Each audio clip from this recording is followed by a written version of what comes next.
êtes sur TV5 Monde, soyez les bienvenus dans ce nouveau numéro de Kiosque. Ravi de vous retrouver comme tous les dimanches. Au sommaire, aujourd'hui, les frappes des États-Unis, de la Grande-Bretagne et de la France sur la Syrie. Damas dénonce une violation du droit international. Le président syrien est accusé une fois encore d'utilisation d'armes chimiques. Cette intervention militaire était-elle légitime et légale? Peut-elle déclencher un conflit direct avec la Russie, soutien de Bachar el-Assad? Et cette question, quelle issue pour la guerre en Syrie? Grève SNCF, pouvoir d'achat, retraités en direct depuis une classe d'école à la campagne. Emmanuel Macron a défendu sa politique et sa façon de gouverner. Le président des riches a-t-il renoué avec l'électorat populaire? Sur fond de contestation sociale, Emmanuel Macron a-t-il convaincu du bien fondé de ses réformes? Et y a-t-il un parfum de réforme, de révolte en France en ce moment? Le patron de Facebook, asticoté par les élus américains, le réseau social est de plus en plus contesté pour son manque de transparence. Mark Zuckerberg a fait acte de contrition, mais a-t-il cédé quelque chose? Le jeune milliardaire interrogé aussi sur les nouvelles règles européennes sur la protection des données personnelles. L'Europe est-elle désormais l'exemple à suivre? Et pour commenter, décrypter et analyser cette semaine d'actualité, voici tout de suite nos kiosqueurs. Elisabeth Roudinesco, historienne de la psychanalyse, en plus de vos activités d'enseignante, vous collaborez avec le quotidien français Le Monde. Merci d'être avec nous.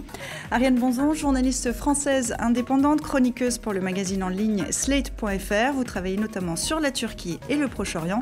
Vous avez été correspondante pendant 15 ans. Akram Belkaïd, essayiste, journaliste au mensuel français Le Monde diplomatique, collaborateur aussi au quotidien d'Oran où vous tenez votre chronique du Blédard et au site d'information Orient 21, consacré au monde arabe, au monde musulman et au Proche-Orient.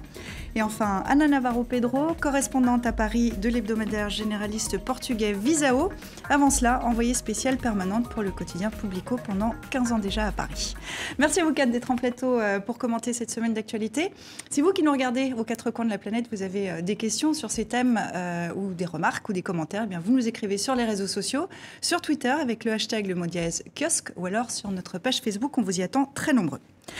Après plusieurs jours de tergiversation, États-Unis, Grande-Bretagne et France sont donc entrés en action. Bombardement de plusieurs sites syriens soupçonnés d'héberger le programme chimique du régime de Bachar el-Assad.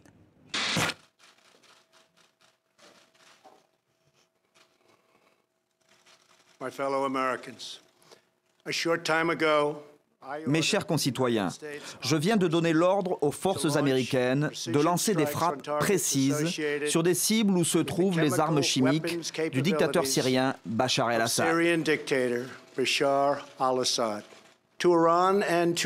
À l'Iran et à la Russie, j'adresse cette question.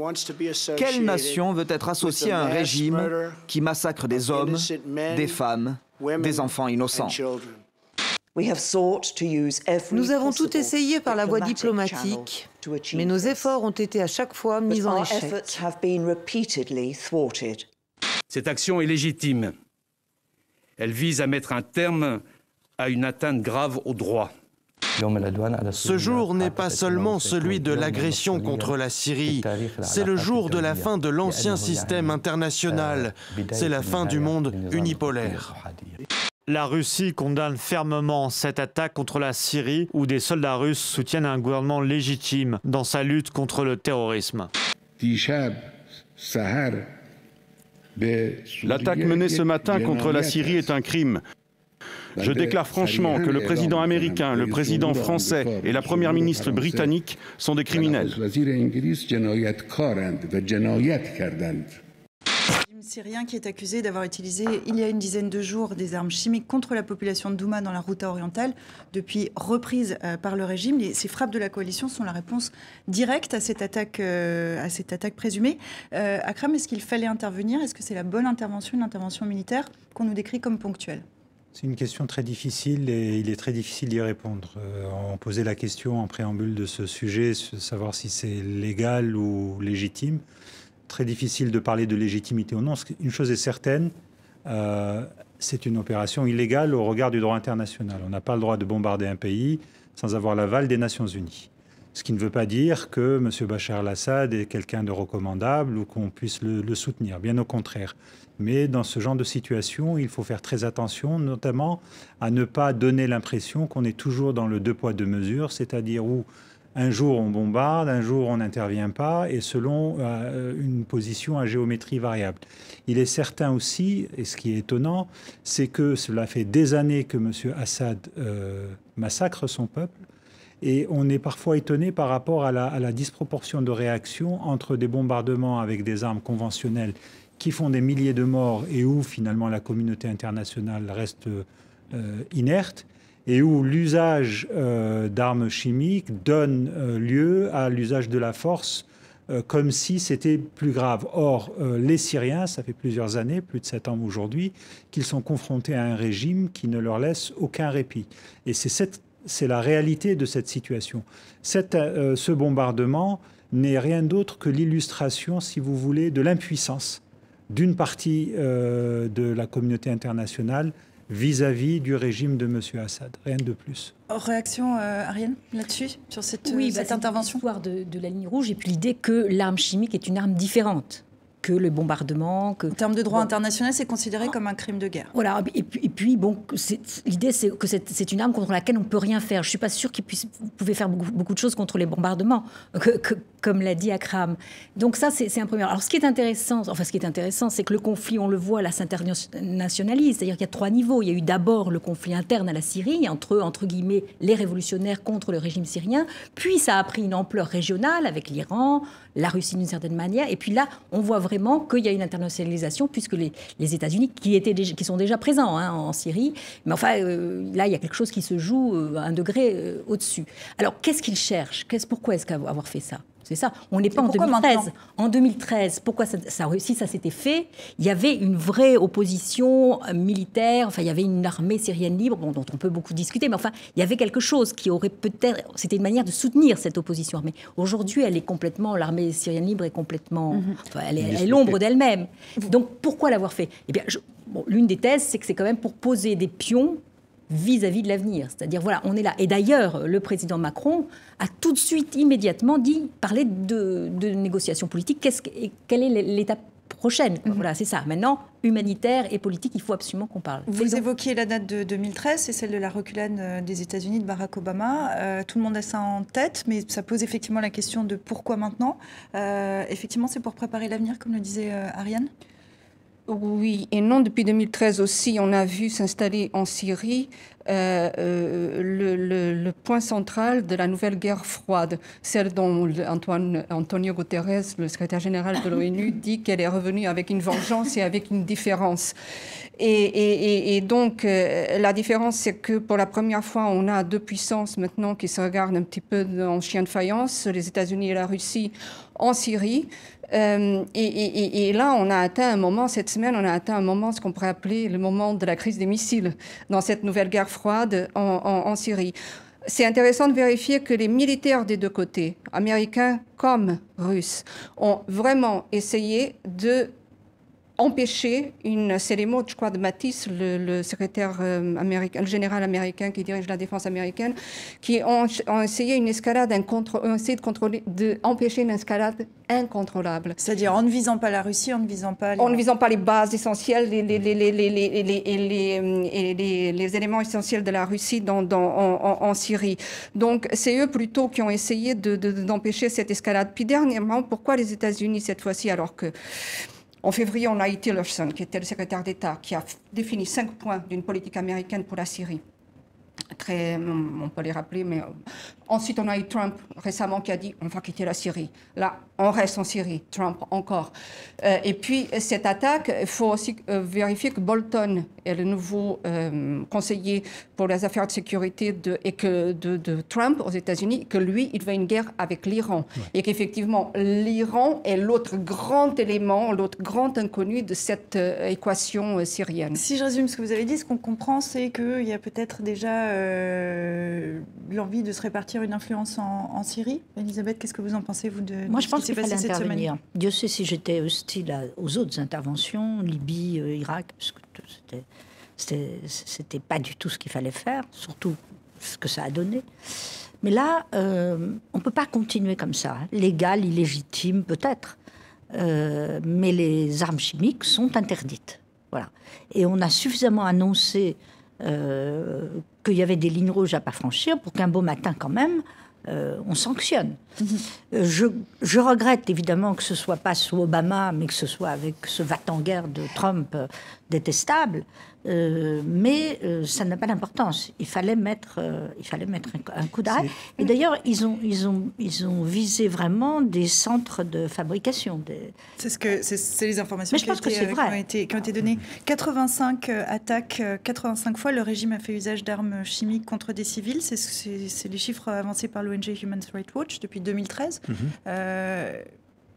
Oui, mais impuissance de la communauté internationale. Depuis le début, c'est une crise qui est atypique dans la mesure où, contrairement à ce qui a pu se passer en Libye, le régime s'est renforcé et a utilisé les soutiens dont il bénéficiait de la part de la Russie, de l'Iran et du Hezbollah. Mais encore une fois, on peut détester autant qu'on le peut le régime de Bachar al-Assad, et Dieu sait si c'est un régime héritier du régime de son père, qui a fait énormément de mal au peuple syrien, je ne parle même pas de la région. Mais aujourd'hui, qui le bombarde? Qui se drape dans les oripeaux de la légitimité?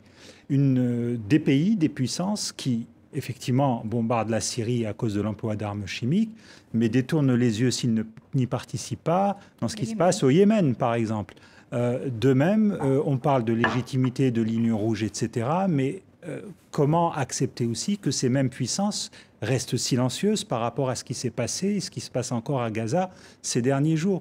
Et vis-à-vis des opinions publiques, y compris dans le monde arabe, c'est clairement, on a encore une fois l'affichage d'un deux poids deux mesures, et comme ça vient d'être dit, on sent bien que chacun a son petit calcul derrière la tête.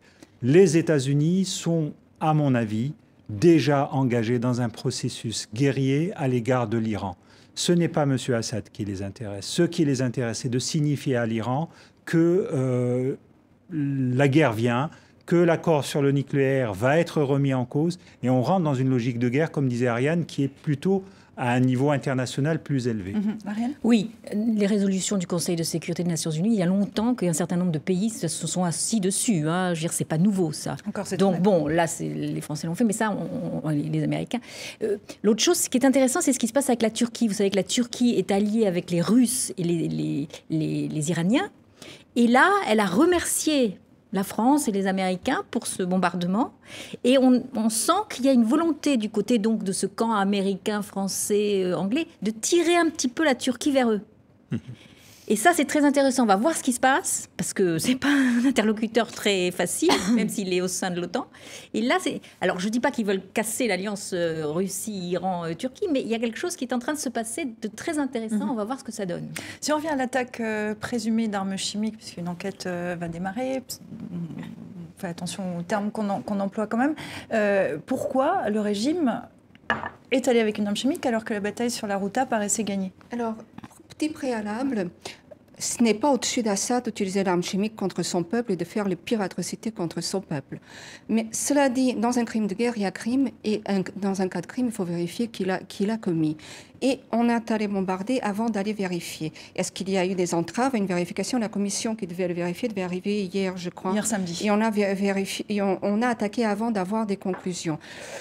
On peut penser à deux raisons pourquoi Assad lui-même aurait attaqué et il aurait utilisé l'arme chimique pour accélérer la chute de la Ghouta et la fin de la guerre, une vengeance contre les populations qui ont peut-être soutenu les rebelles contre son régime. On peut aussi, on ne peut pas exclure non plus, je sais que ça met en rogne, mais on connaît bien ce que c'était une guerre, on ne peut pas exclure non plus la possibilité qu'il y ait eu une manipulation dans cette affaire pour faire intervenir les Occidentaux. Il faut enquêter. Et il faut avoir des éléments solides. Alors, nos présidents nous disent, nous avons des éléments solides, et c'est ça qui a motivé des raisons humanitaires notre intervention. Moi, j'achète plus. Les raisons humanitaires, je les achète plus. Comme vous disiez, quand Hafez al-Assad était le père du actuel président en Syrie, quand il était les alliés des Occidentaux et des États-Unis notamment, ces pires atrocités contre son peuple, elle passait comme une lettre à la poste, il n'y avait aucune critique. L'Arabie saoudite fait vraiment les pires atrocités, elle est à l'origine des pires atrocités qui arrivent au Yémen en ce moment à des enfants. Personne ne se cite du sort de ces enfants. Donc, effectivement, les intérêts sont tout autres. On a un bloc occidental qui se reforme. On n'entend plus parler d'Europe dans cette affaire. On va peut-être pouvoir tirer la Russie d'une très mauvaise passe en Syrie via la diplomatie. Maintenant, c'est Macron qui s'y attelle. pourquoi pas, il faut quand même trouver une issue, mais c'est sans d'être naïf. Est-ce qu'on approche de la fin de la guerre? Hélas non.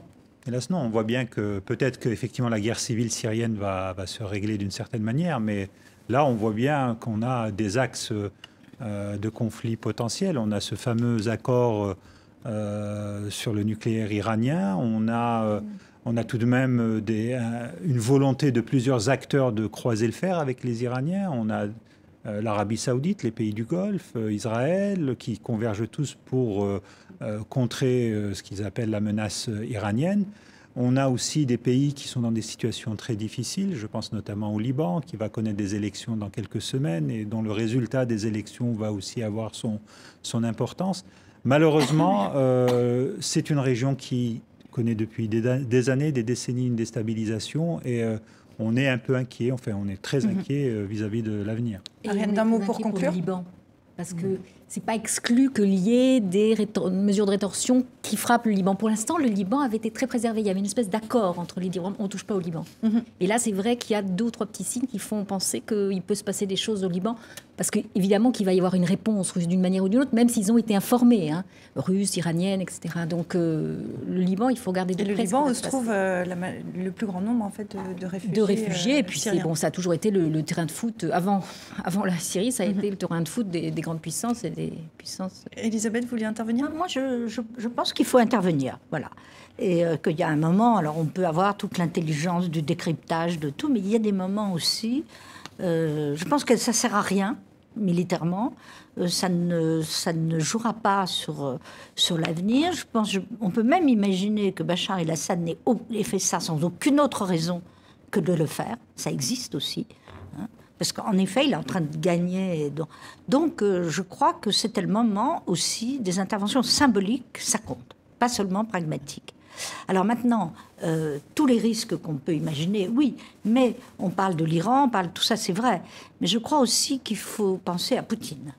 Moi, je fais partie des gens qui pensent qu'il faut absolument parler avec la Russie. Je vais être très souvent. La Russie est devenue un pays très anti-occidental, et c'est pas normal, anti-français. Donc il faut faire d'un côté une diplomatie, le recevoir, non pas du tout l'exclure, et de l'autre côté montrer non plus qu'on ne laissera pas faire n'importe quoi. Parce que c'est capital, la question de la Russie, que ce ne soit pas seulement les États-Unis et la Russie. L'Europe a son rôle à jouer, la France aussi. Anna, vraiment, même si l'Europe a complètement disparu de panorama depuis que Trump est arrivé au pouvoir contre tout, c'est incroyable. L'Europe n'a pas disparu, elle est là. Elle a disparu du panorama, oui. Mais effectivement, je pense que si Macron tend la main à Poutine et s'il essaie d'avoir maintenant trouver une solution diplomatique, maintenant il y a pas mal de choses sur lesquelles Assad ne bouge pas, la révision de la Constitution, paraît qu'il a bougé un tout petit peu, les élections, peut-être un changement de régime, le retour des réfugiés. Bon, il veut juste un point de ceux qui sont sur la table dans la diplomatie concernant la Syrie, c'est la sécurité, le terrorisme, ça il veut bien y aller. Mais Poutine est dans une impasse en Syrie en ce moment. Assad, il est toujours détesté. Les Iraniens commencent à regarder un petit peu ça. Je l'ai vu sur Orient 21. Mais après, je l'ai vu aussi dans ces sources. Je l'ai vu aussi dans des think tanks russes où apparemment l'Iran commence à en avoir un peu marre de Bachar al-Assad et commence à regarder du côté de son frère, qui est beaucoup plus radical, beaucoup plus proche du père qu'il ne l'est. Donc peut-être je vous laisse répondre là-dessus. On conclura vraiment là-dessus. Je laisse conclure à ce que vous disiez. Oui, c'est très intéressant. Pour conclure là-dessus. Oui, c'est très intéressant ce que vous dites parce qu'on a souvent tendance à présenter les relations entre la Syrie et l'Iran comme étant fondées sur la base religieuse. Ce qui est totalement, c'est vrai, mais qu'en partie. Il y a une donnée géopolitique. Il y a énormément de différences entre le chiisme et les alaouites, et effectivement, ce sont des relations politiques. Ce sont des relations de stratégie, d'alliances temporelles ou occasionnelles. Et effectivement, les Iraniens savent très bien que leur place dans la région, à un moment ou à un autre, devra se négocier par rapport à la fois à la Syrie et d'un autre pays dont on n'a pas parlé, qui est aussi l'Irak. Et pour conclure sur la Syrie, la France va proposer un nouveau projet de résolution à l'ONU dès demain lundi. On verra si la diplomatie reprend sa place. Si vous nous rejoignez maintenant, soyez les bienvenus dans Kiosque sur TV5 Monde, la chaîne francophone mondiale. On continue à passer en revue l'actualité de la semaine avec l'historienne de la psychanalyse Elisabeth Rodinesco, avec les journalistes Ariane Bonzon, Akram Belkaïd du Monde diplomatique et Anna Navarro-Pedro de Visao. On en vient maintenant à la grogne sociale en France, plutôt avare en interview. Le président a donné jeudi un entretien à la télévision. Pendant plus d'1 heure, en direct depuis une classe d'école, il a défendu sa politique et sa façon de gouverner. Un Emmanuel Macron résolu à poursuivre ses réformes, notamment celle des chemins de fer nationaux. Et je vais être très clair avec vous ce midi. Oui, allez au bout, parce que nous devons faire cette réforme. Elle est indispensable. Et il y a une hypocrisie collective à ne pas le faire. Et au fond, je mentirais si je disais dans un monde qui change, qui se bouleverse, où la mobilité est en train de changer. La SNCF de demain, ce ne sera pas celle d'hier. Elle va par des applications vous informer, elle vous propose des services d'autobus pour compléter le train, elle va vous proposer parfois d'avoir la voiture, elle le fait déjà quand vous arrivez à la gare. Cette SNCF-là, elle ne peut pas fonctionner si je dis aux jeunes de 25 ans qu'on embauche aujourd'hui, tu vas être embauché aux mêmes conditions que mon grand-père. Son grand-père qui était cheminot, il l'a rappelé pendant cette interview, plus d'1 heure en direct dans le journal de la mi-journée de la première chaîne privée de France. Installé, vous l'avez vu, dans une école d'un village de la campagne normande. Un mot d'abord sur le cadre de cette interview, suivi par 9,5 millions de téléspectateurs. Elisabeth, est-ce que c'est une opération de communication réussie? Parce que le message Je ne sais pas, passé. souvent il réussit. Celle-là, pour moi, est pas...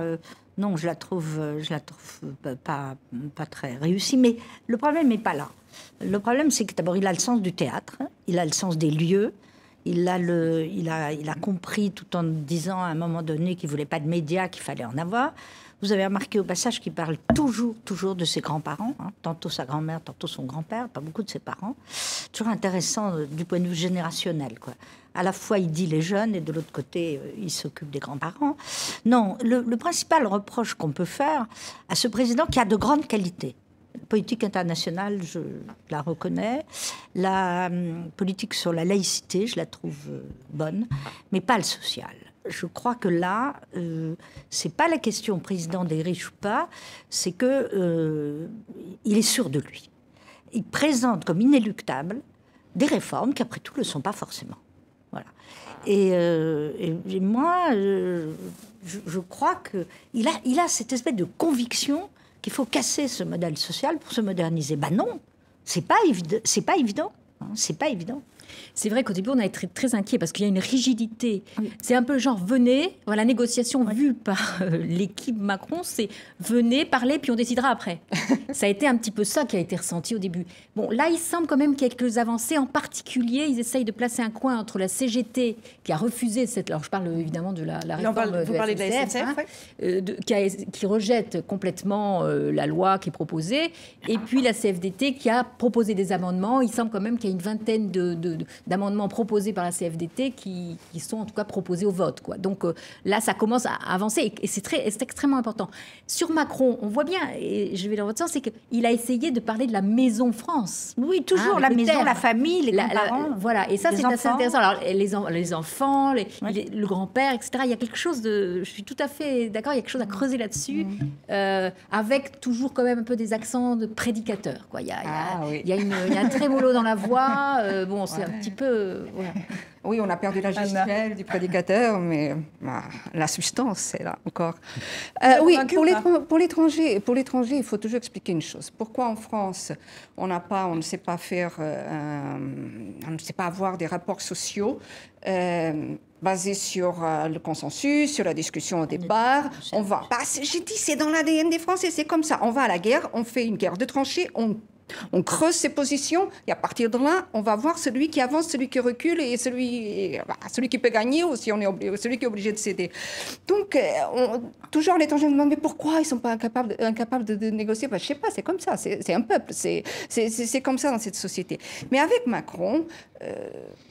c'est très étonnant. J'ai toujours l'impression de quelqu'un qui est un flûtiste, là, qui enchante son peuple, qui emmène tout le monde derrière sa flûte enchantée. Qui veut. Oh, qui veut. Pas sûr que ça marche. Il parlait quand même d'une forme de négociation sociale au départ, pendant la mais campagne. il y a quand même un hiatus. Il y a quand même quelque chose très autoritaire, imposé dans ce cas-là aux syndicats. Il a même réussi à avoir les syndicats réformateurs contre lui, ce qu'il faut le faire en ce moment en France. Donc, je ne sais pas comment ça va se terminer, mais apparemment, il aurait dit, je ne sais pas si c'est vrai, aurait dit en privé qu'il voudrait le scalp de Martinez, enfin le scalp de Martinez de la CGT, syndicat à sa ceinture. C'est le patron en tout cas, c'est du l'interprétation qu'on CGT. fait du côté CGT. Je ne sais pas si c'est vrai, donc je mets un grand point d'interrogation, mais comme j'aime beaucoup l'expression, parce que je trouve qu'elle donne l'image symboliquement de ce qu'est devenu ce conflit en France. Et je ne sais pas du tout, si on me demandait de parier maintenant qui gagnerait, je mettrais mon argent sur personne en ce moment. Vous parieriez? Non, mais d'abord pour revenir sur l'exercice, c'est... 9,5 millions de téléspectateurs. Oui, alors je sais que la profession de journaliste est très décriée, mais tout de même, ce genre d'exercice où un président peut parler pendant 5 minutes, je crois, d'affilée sans être interrompu, où il livre sa bonne parole sans qu'il y ait une vraie Plusieurs minutes, je sais pas si contestation. c'était 5 minutes, mais 3 minutes. J'exagère peut-être, mais enfin bon, Ouais. c'est vraiment... Alors on parle du nouveau monde, de nouvelles périodes, et on est dans un exercice, encore une fois, très monarchique. Alors on était peut-être dans un coin de la France profonde, on n'était pas dans un studio de l'ORTF, mais ça y ressemblait. Donc déjà, ça pose un souci, et pour moi, c'est très emblématique de la réalité. On est dans la communication, on est dans la stratégie. S'il y a une qualité qu'il faut accorder à ce président, c'est que c'est un stratège, c'est un tacticien. C'est quelqu'un qui évalue des rapports de force et qui joue les uns contre les autres, qui avance ses pions de manière à diviser. On voit bien que même le front syndical est divisé. Encore une fois, sur la question du modèle social, c'est le discours en lui-même. Vous utilisiez tout à l'heure l'expression « je n'achète pas ». On a le droit de ne pas acheter ce qu'il dit. On a le droit de refuser l'assertion qui est présentée comme étant une vérité, comme quoi le monde change, donc il faut tout basculer, il faut tout bousculer, il faut tout casser dans la Maison France. Non, les syndicalistes de la CGT ont raison de se défendre parce qu'il y a des acquis, il y a une histoire dans ce pays. On va regarder justement la une de l'hebdomadaire français Marianne qui titre sur Emmanuel Macron, le liquidateur à droite toute. Il méprise les syndicats, ignore les cheminots, maltraite les fonctionnaires, étouffe le Parlement, provoque les laïcs et cajole les catholiques. C'est le titre que vous pouvez lire là. Il était très attendu, Emmanuel Macron, sur la réforme de la SNCF, une réforme qui est contestée par les syndicats avec une grève qui pourrait durer jusqu'à la fin juin. Est-ce qu'il a réussi à convaincre, malgré tout, du bien fondé de cette réforme-là en particulier, qui est peut-être le point chaud de ce printemps social? Marianne, liquidateur, non, pas du tout. Au-delà du titre, sur la question, est-ce que ces réformes convainquent? C'est aussi très vulgaire.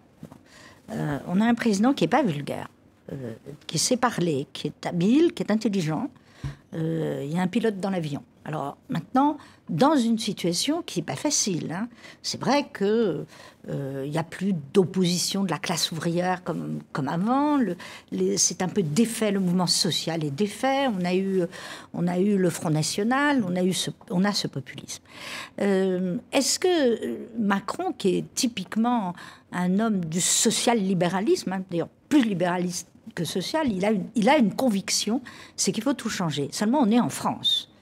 Et comme vous disiez, en France, on a coupé la tête des rois. Ça reste, je dirais, dans l'histoire profonde de la France. On est un pays où il peut y avoir une extrême gauche très forte, très virulente à un moment donné, qui peut faire des barricades, une extrême droite horrible. Hein. On est un pays de grand contraste. Alors, il veut gouverner au centre. Bon, bonne chance. Mais si on veut gouverner au centre la France, jusqu'à présent, ça n'a pas beaucoup réussi. Il a fallu des hommes politiques, je dirais, soit plus machiavéliens, pas machiavéliques, machiavéliens comme Mitterrand, des périodes différentes. Donc là, il va falloir qu'il recule sur son propre, je dirais, son propre narcissisme. Il faut qu'il arrête de douter de rien. Voilà. C'est une force, d'un côté, d'être poussé, de ne pas douter, mais ça peut être une faiblesse, notamment quand on a affaire à la rue. Voilà. Et oui, parce qu'il y a un vieux fond français qui n'aime pas les premiers de la classe. Quand même. Et il est quand même très premier de la classe. Et je ne sais pas si vous vous rappelez cet article qui était quand même un peu violent tout au début quand il a été élu, ou c'était peut-être avant qu'il soit élu, un papier dans Le Monde, où je ne sais plus qui signait ce papier, mais qui disait « La France vous déteste ». Alors évidemment, c'était très poussé, exagéré, mais il y a une partie de la France qui n'aime pas le premier de la classe, et là, il faut qu'il fasse très attention. Il a une gestion de son image. Il faut qu'il fasse attention. On va peut-être voir ce soir, quand il va être interviewé par Bourdin et par Plenel, qui seront peut-être pas comme M. Pernaut. Plenel, Mediapart et... Mediapart et... Il aime les défis. Bourdin. Ça, c'est ça. Voilà, c'est sa force. Mais donc, il y a un problème. Il est dans la communication, mais je ne sais pas s'il a bien pris conscience. Mais Akram, quand même, parce qu'on nous dit les Français sont convaincus, il faut réformer, qu'il faut moderniser le pays. Est-ce que lui a convaincu ou pas ? Ah non, mais d'abord, moi, je ne suis pas sûr que les Français soient convaincus. Ça, c'est de la communication aussi, parce qu'il y a tout de même un paradoxe. On voit les éléments de langage de l'équipe gouvernementale. Tout le monde est sorti, je ne sais plus, c'était lundi ou mardi matin, pour dire, attendez, oui, effectivement, la caisse de soutien aux grévistes, il y a beaucoup d'argent qui a été versé, mais ça ne veut rien dire. Il n'y aura pas de convergence des luttes. On sent bien que ça, c'est leur grande inquiétude. Moi, je ne suis pas persuadé que... En réalité, les Français ont envie de voir des choses changer, être bouleversées. Sur la convergence, je vous interromps tous parce que sur la convergence des luttes, on va s'intéresser d'un petit peu plus près aux étudiants. Les universités sont au nombre des secteurs en effervescence. Emmanuel Macron s'est montré très ferme face au bouillonnement estudiantin. On l'écoute à nouveau. Je constate quand même que dans beaucoup d'universités occupées, ce ne sont pas des étudiants, mais ce sont des agitateurs professionnels. Les professionnels du désordre dont parlait Michel Audiard. Donc, les professionnels du désordre, ils doivent comprendre que nous sommes dans un état d'ordre. Et les étudiants, ils doivent comprendre une chose, c'est que s'ils veulent avoir leurs examens en fin d'année, c'est mieux de les réviser, parce qu'il n'y aura pas d'examen en chocolat dans la République. On approche du cinquantenaire de mai 68.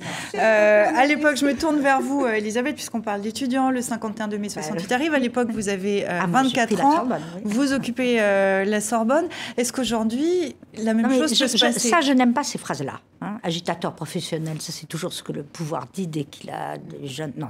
Ça, ce discours, il ne devrait pas le tenir. Voilà. Il ne devrait pas le tenir, et puis surtout pas du Audiard. Enfin bon, tout ça est un peu ridicule. Sur cette contestation estudiantine, alors, vous qui en avez connu une autre il y a 50 ans. D'abord, en 68, c'est d'abord les fils de bourgeois qui ont bougé. Nous ne voulions plus de la Sorbonne telle qu'elle est, nous ne voulions plus de cet enseignement. Je vais pas. Bon, ça a commencé comme ça, puis ensuite il y a eu ce grand enchaînement. Mais c'était festif. Il n'y avait pas de chômage. On était dans une période, je dirais plutôt de bonheur. C'était ce qui était très paradoxal. Alors, dans le mouvement ouvrier, il y avait encore un grand mouvement ouvrier, mais dont on sentait la fin, parce qu'on savait pertinemment, et ça se voyait au gauchisme, qu'on allait vers la fin du régime communiste. Ça sentait, au fond, la dernière expression du Front populaire. Il y avait quelque chose de très beau en 68. Là, c'est pas ça. C'est pas ça du tout. Ils sont pas contents d'une réforme à laquelle on comprend rien. Voilà. Parce que moi, je suis favorable à une sélection à l'entrée de l'université. Mais elle est présentée de façon telle qu'on a l'impression que c'est parce qu'il y a beaucoup trop d'étudiants et qu'il faut sélectionner. Est-ce que c'est une sélection sur le savoir ? C'est une sélection sur les notes ? C'est pas très clair. C'est pas très clair. Donc, ils sont pas contents. Je les comprends, mais de l'autre côté, c'est pas une réforme bien présentée, intelligente, etc. C'est une réforme. Mieux. C'est une réforme. Je me rappelle que celui qui voulait le plus une sélection à l'entrée de l'université, c'était le grand mathématicien Laurent Schwartz, qui était trotskiste et qui avait fait, mais ça fait si longtemps. Donc je ne suis pas défavorable à une sélection parce que je pense que la sélection, c'est l'égalité. C'est une réforme parmi d'autres. Une réforme parmi d'autres. On parlait tout à l'heure, je crois que c'était vous, Akram, qui parliez d'une possible convergence des luttes. On voit que ça bouillonne pas que chez les étudiants et pas qu'à la SNCF, il y a Air France, il y a les éboueurs. Est-ce qu'on pourrait imaginer avoir ces différents mouvements se mettre ensemble ? Moi, j'y crois pas beaucoup, mais bon, Akram venait de dire qu'il ne fallait pas exclure ça. Non, j'y crois pas. Et puis alors, on voit bien que toute la stratégie, justement, c'est de diviser le maximum. Mais juste, excusez-moi, pour revenir à le problème de cette réforme, c'est qu'on ne voit pas les moyens. Il n'y a pas un exposé des moyens. Après tout, la sélection, effectivement, l'idée de faire des formations complémentaires pour ceux qui ne sont pas au niveau, pourquoi pas ? Mais il n'y a pas les moyens, c'est pas chiffré, c'est très mal présenté. Est-ce qu'il y a une perte de lisibilité ? Parce vous comprenez cette réforme ? Franchement, pas très bien. Mais ça pose la question, parce que vous parlez de la réforme, de cette réforme-là en particulier. Oui.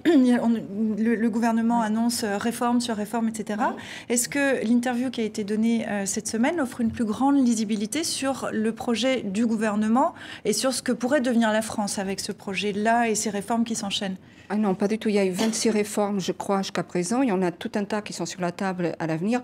Beaucoup dépendra de l'issue de ce conflit-là avec les cheminots, à mon avis. Si les cheminots gagnent, si les syndicats gagnent, Macron ne pourra plus réformer grand-chose. Si Macron gagne, on aura un front social syndicaliste très amoindri en France, ce qui n'est pas salutaire non plus, malgré toutes les grandes batailles.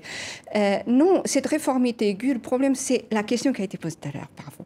Pourquoi faut-il réformer? Le monde a changé, mais elles sont vraiment obligées de réformer. Regardons les cheminots. La Suisse, je crois, les chemins de fer sont complètement publics, ça marche très bien. En Italie, on a privatisé, ça marche très bien. En Angleterre, on a privatisé, ça marche très mal. En Allemagne, je crois que c'est mixte, ça marche assez bien. Bon, écoutez, pourquoi est-on obligé de faire quelque chose? Pourquoi est-on obligé d'aller dans le sens des réformes et tout réformer? C'est pas tout à fait nécessaire toujours. Et donc, la question même des réformes se pose. Les Français n'aiment pas trop être basculés. Faut pas trop rigoler avec vous en France, parce qu'ils n'aiment pas ça. Et donc, à un moment donné, il payera. La convergence des luttes, je crois que vous parlez que de la France, mais justement, il y a partout dans le monde occidental actuellement énormément de protestations parce qu'on a trop tendu les gens. Et là, on n'en peut plus. On est au bout du rouleau. Il y en a en Allemagne, on a même des problèmes sociaux en Danemark, aux États-Unis, des professeurs font grève et ils ne vont plus enseigner. Donc, il y a des revendications un peu partout parce qu'on nous a tendu jusqu'à présent. Les problèmes sont européens. Mais est-ce que c'est aussi parce que... On va faire l'Europe des convergences des luttes. Alors, on ne va pas arriver à faire une Europe nationale qui a vu le jour. Il faut la faire autrement. Akram. Oui, sur la question de la réforme, il faut aussi parfois se poser la question, sans tomber dans le conspirationnisme et la théorie des complots. Moi, je regarde souvent ces choses-là de manière, en essayant d'être pragmatique. C'est la SNCF, qu'est-ce qu'il y a derrière? Alors certes, le gouvernement nous dit « je ne veux pas privatiser la SNCF ». Mais on sait très bien que ce qu'il y a derrière aussi, c'est l'ouverture à plus de concurrence. On sait que dans d'autres secteurs, qui dit réforme dit souvent retrait du secteur public pour privatisation. Donc il y a des forces qui sont en marche, en branle, et on aimerait qu'on nous en parle, plutôt qu'on noie tout ça dans une espèce de sabir à propos de la mondialisation, de la nécessité de s'adapter. Il y a des intérêts qui sont en jeu, comme dans n'importe quel pays. Donc on nous le dise. Les réformes, ces 30 dernières années, quand vous regardez toutes les grandes réformes, elles vont de pair le plus souvent avec des questions de privatisation, d'irruption du privé, du secteur privé et du capital dans la sphère publique. C'est tout aussi simple. Pour conclure sur ce thème, très rapidement, d'un mot, on approche du premier anniversaire d'Emmanuel Macron à la présidence de la France. Bilan plutôt positif, plutôt négatif, sans trop rentrer dans les détails, on manque un peu de temps. Je citerai François Hollande, qui se rappelle notre bon souvenir. Le macronisme, c'est une technocratie au pouvoir. Bon, François Hollande qui a sorti un livre sur ses années de président, je vois que vous n'êtes pas d'accord. Le grand enjeu, c'est quand même un narratif, quoi. Et là, il n'est pas encore... on voit qu'il avance. Bon, sur la laïcité, il y a eu des petits changements, mais il y a un narratif, et ça, voilà, on le connaît, il faut qu'il reconstruise un roman national, un récit national, et ça pâtit encore un peu. Akram ? Un an de présidence? On sent des résistances un peu partout, à la fois ceux qui l'ont porté au pouvoir et qui regrettent de l'avoir aidé à monter au pouvoir, et puis une France, alors j'aime pas trop le terme, mais une France profonde qui résiste, à sa manière, mais elle résiste. Elisabeth. Ça ne se fabrique pas un roman national, ça se fait à son insu. Donc il veut trop, il ne tient pas assez compte, j'allais dire, de l'imprévisible. Il veut tout régenter. Et la politique, c'est faire entrer l'imprévisible. Donc ça, je pense que c'est le gros défaut. Puis il y en a un deuxième. En effet, c'est un homme qui croit profondément aux réformes, jamais à la révolution. C'est pas que ça lui fait peur, c'est que ça n'existe pas dans son système de pensée. C'était le titre de son livre, La Révolution en marche. Oui, mais justement, quand on lit ce livre, on voit bien qu'il ne s'agit pas de ça. Donc c'est plutôt quelque chose, je dirais, de mise à distance, presque de contraphobique, qui est de surtout pas ça. Voilà, il reste 4 années de quinquennat, donc là c'est vraiment un bilan très intermédiaire. Mais d'un autre côté, encore. On n'avait pas tellement de choix, comme président. Enfin, moi, je ne pas... On ne va pas refaire la présidence. Il est là, il est intéressant. Il est intéressant. Maintenant, en effet, sur le social, ça ne va pas. Et on aura l'occasion d'en reparler, puisque cette grogne sociale ne va pas s'arrêter à ce dimanche. De bonnes chances de continuer encore un petit peu. On va s'intéresser à l'autre grand oral de cette semaine, Mark Zuckerberg face aux politiques américains. Le patron de Facebook est empêtré, vous le savez, on en a déjà parlé dans Kiosque, dans le scandale du siphonnage des données de 87 millions d'utilisateurs américains de son réseau social par Cambridge Analytica à des fins de ciblage politique et de manipulation électorale. Mardi et mercredi, Mark Zuckerberg a été longuement entendu au Sénat et à la Chambre des représentants américains. Florilège. Nous n'avons pas eu une vision assez large de notre responsabilité et c'était une grosse erreur. C'était mon erreur et je suis désolé. J'ai démarré Facebook, je dirige l'entreprise et je suis responsable de ce qui se passe. Monsieur Zuckerberg, seriez-vous par exemple d'accord pour nous dévoiler publiquement le nom de l'hôtel où vous avez dormi cette nuit?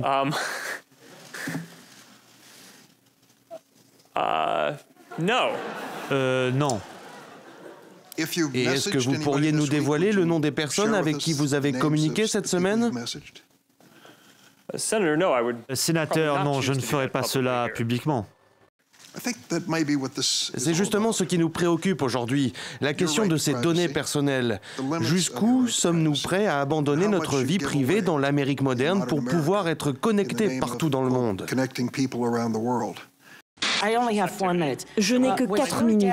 Est-ce que vos données personnelles ont été récupérées de façon mal intentionnée par une tierce partie? Oui. Êtes-vous prêt à changer le modèle économique de votre entreprise afin d'assurer la sécurité des données personnelles des utilisateurs? Madame la députée, nous faisons en sorte de réduire les... Non. Êtes-vous prêt à changer le modèle économique de votre entreprise pour sauvegarder le droit à la vie privée? Je ne suis pas sûr de comprendre. Êtes-vous prêt à accepter une forme de régulation? Comme Internet prend une part de plus en plus importante dans la vie des gens, il faut trouver une régulation adéquate. En tant qu'entreprise, êtes-vous favorable à une régulation d'Internet? Si la régulation est bonne, oui. Êtes-vous d'accord avec les efforts de régulation des Européens? Oui, je crois. Et phrase souvent entendue, mon équipe reviendra vers vous avec des détails. Est-ce qu'il a fait une bonne prestation, Anna? Enfin, c'était même pas une prestation, c'est une audition, c'est un peu plus sérieux que ça. Sa prestation était à la hauteur des questions qui lui ont été posées. Et on a compris que la plupart des législateurs américains, mais je pense qu'on pourrait parler d'autres pays, ne connaissent pas en profondeur ce côté-là de l'économie et de l'industrie qui pourtant pèse incroyablement les 5 plus grandes entreprises du secteur, Google, Amazon, les GAFAM. Voilà, Facebook, etc. Les 5, Microsoft et Apple, eh bien, elles pèsent 3 500 milliards d'euros en chiffre d'affaires annuel. Vous vous rendez compte, c'est absolument ahurissant. Et les États sont dépassés, c'est ça que vous nous dites? Complètement, et les gens ne comprennent pas comment ça marche, cette économie-là. Facebook, c'est gratuit, vous allez dedans, c'est gratuit. Qu'est-ce qui se passe ensuite? Gratuit. Exactement. Et il n'y a pas de déjeuner gratuit en ce moment, hélas. Et donc, évidemment, qu'est-ce qui se passe? Bon, pour Facebook, pour l'instant, ils prennent leur... c'est pas la vente de données qui est le plus... Ça a commencé, mais qui n'est plus leur grande tranche de chiffre d'affaires. C'est vraiment l'utilisation des données que tout un chacun donne gratuitement sur Facebook, qu'ils utilisent ensuite pour permettre aux régies publicitaires de cibler leurs annonces sur vos pages. C'est le modèle économique de Facebook, en fait, qui est mis en cause. Google, c'est autre chose, c'est à travers la recherche des mots-clés, des mots de recherche sur leur moteur, etc. Mais Twitter a décidé depuis quelques mois de mettre en vente quelque chose comme des milliards de tweets à qui veut bien les acheter, parce qu'eux, ils sont en train de perdre de l'argent. Et qu'est-ce que ça va donner? Vous pouvez d'ailleurs le regarder sur Twitter. Ils n'ont jamais gagné, d'ailleurs. Ouais. Et voilà. Et là, ils vont gagner de l'argent, parce que là, on peut utiliser même pour la police. On est en train de l'utiliser en temps réel. La police pourra, par exemple, là c'est l'exemple qu'il donne, pourra par exemple contrôler une foule lors d'un match de foot. Ils disent, ah non, mais pas de données individuelles. Mais dans la même foulée, Twitter promet, mais à l'avenir, avec ce que nous allons faire, ça va être tellement merveilleux. Permettez-moi juste de donner l'exemple, 2 secondes. Vous allez voir votre petit-fils qui vient de naître à l'autre bout dans un autre pays. Vous arrivez dans l'avion et la compagnie aérienne vous félicite pour la naissance de votre petit-fils. Vous avez un petit cadeau en bleu sur votre siège pour l'enfant qui vient d'arriver dans votre famille. Je trouve ça sinistre et effrayant.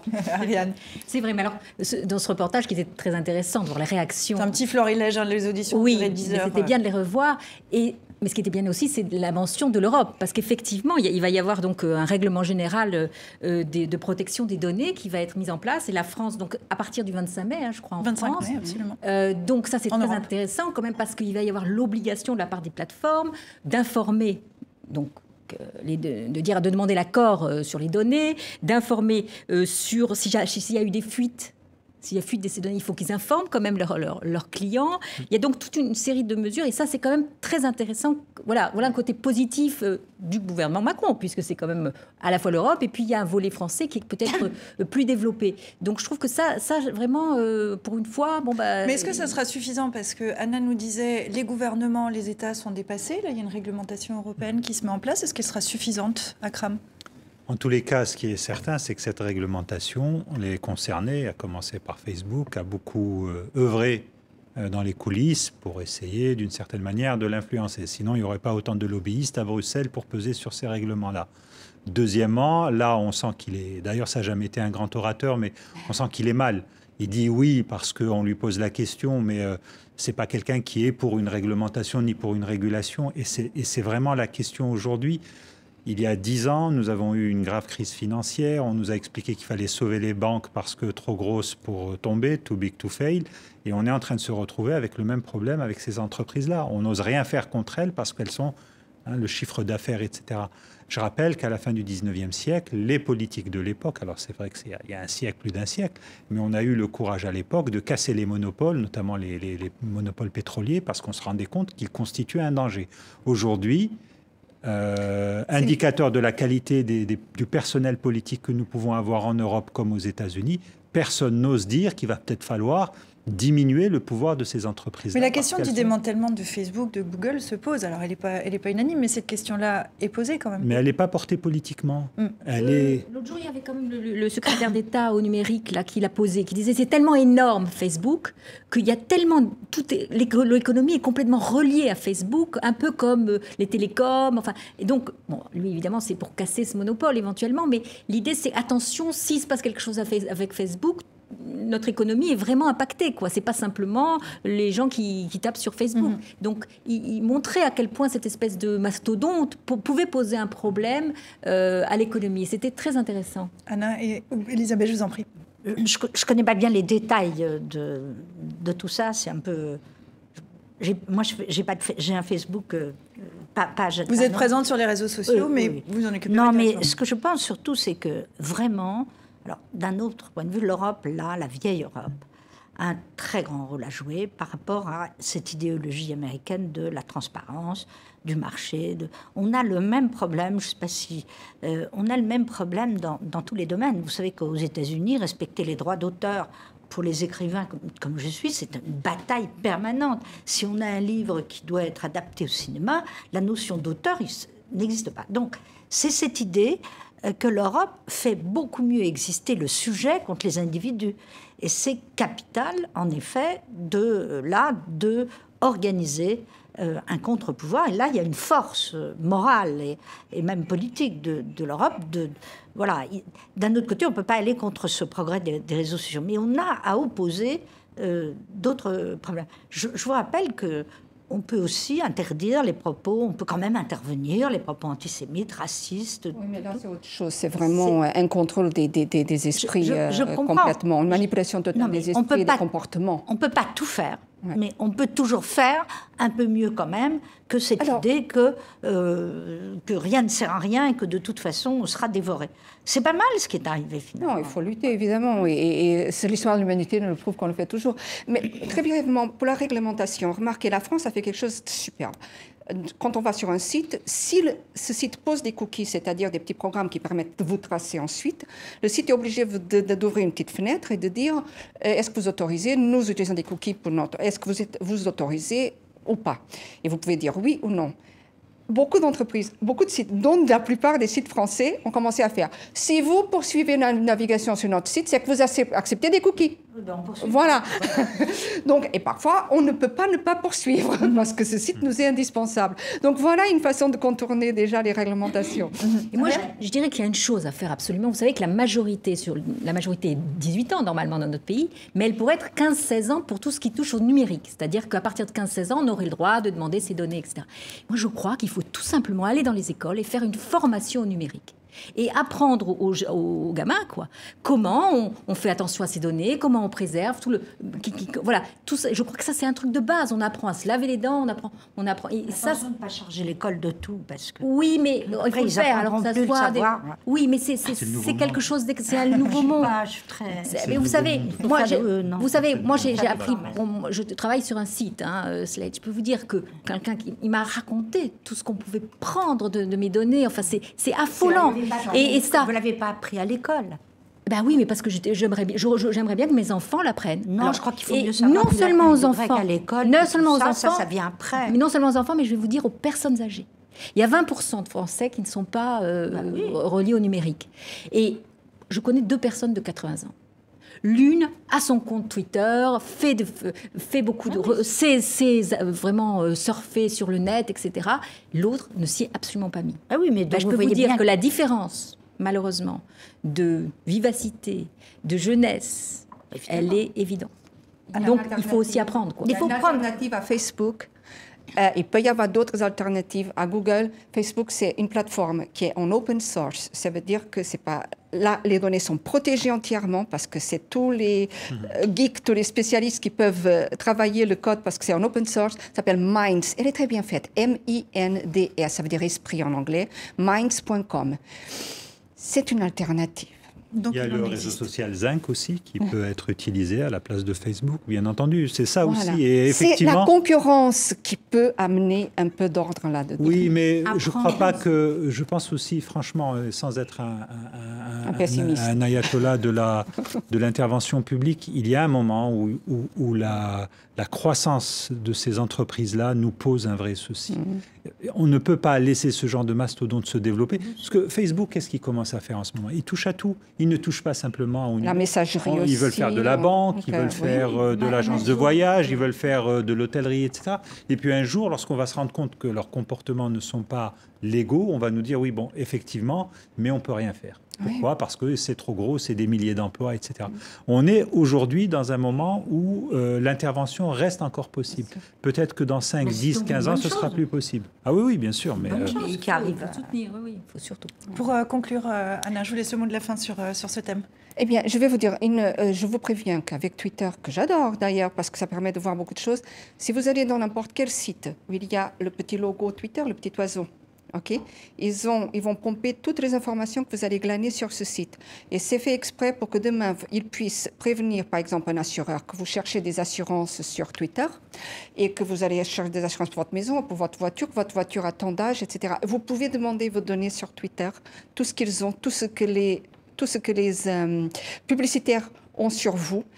Et je vais vous dire, vous allez tomber de la chaise. Bon, mais en tout cas, je pense que sur Facebook, il ne faut pas, non, absolument. Non, il faut pas avoir peur de tout ça. Voilà. Il faut s'en méfier peut-être un petit peu. En tout cas, on a donné ici, des résistances individuelles. On a donné ici quelques alternatives, quelques possibilités, quelques pistes de réflexion pour vous qui nous regardez. Je propose qu'on continue sur Facebook. Qu'en pense Dilemme? Regardez tout de suite Sand, et ça on passe à la semaine de Dilemme comme toujours. Dilemme qui revient donc sur cette audition de Mark Zuckerberg devant le Congrès américain. Qu'on l'amène, ordonne ce député devant une potence en forme de F, le F de Facebook évidemment. En Syrie, on en parlait tout à l'heure, les frappes de la coalition américano-britannico-française ont épargné la Ghouta orientale, constate cette habitante au milieu d'un champ de ruines du fait des semaines de bombardement du régime préalable. Bachar al-Assad offusqué par les nouvelles accusations à son encontre. Est-ce que j'ai une tête à utiliser des armes chimiques? Demande le président syrien, un masque à gaz sur le visage. Et puis en France, on l'évoquait aussi, François Hollande dédicace son livre sur ses années de présidence, sorti cette semaine. C'est pour qui? Mettez juste pour Emmanuel. Mon président, lui répond un Emmanuel Macron goguenard. Et puis littérature encore, si on peut dire. Apparaître mardi aux États-Unis un livre à charge de l'ancien directeur du FBI, James Comey, contre Donald Trump. Un portrait sans pitié du président qui l'a viré. Il vous compare un chef mafieux. Je suis insensible à la flatterie, répond Donald Trump. Merci Dilem, merci à vous quatre d'être venus en plateau ce dimanche. Merci à vous qui nous regardez d'un petit peu partout sur la planète. On y est quand même sur les réseaux sociaux, on a beau dire. Vous nous écrivez si vous avez des questions, on y répondra avec plaisir. Je vous souhaite une excellente semaine. À dimanche prochain.